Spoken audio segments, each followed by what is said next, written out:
येवला श्री बालाजी मंदिरात सामुदायाचे आयोजन, 900 वर्षांची परंपरा कायम।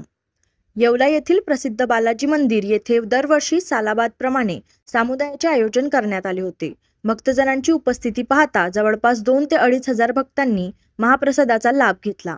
येवल्यातील श्री बालाजी मंदिर हे पुरातन काळातील मंदिरात असून या ठिकाणी येवलेकरांचे आराध्य दैवत म्हणून मंदिराकडे पाहिले जाते।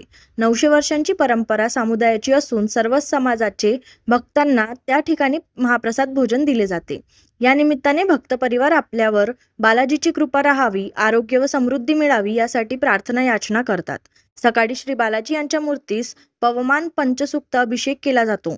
त्यानंतर दुपारी महाआरती झाल्यानंतर महाप्रसादाचे आयोजन केले जाते। दरवर्षी बालाजी युवक मंडळ व परिसरातील भाविक मोठी मदत करतात व हा उत्सव साजरा केला जातो। यावेळी मंदिराचे पुजारी वेदशास्त्र संपन्न अनिल गुरु गोसावी व त्यांचा परिवार नातेवाईक उपस्थित राहून सेवा देतात।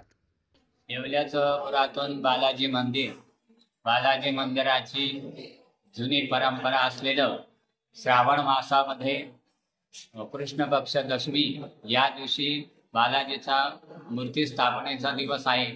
या दिवशी भंडारा होऊन सर्व गावातले व्यक्ती महाप्रसादासाठी येत असतात।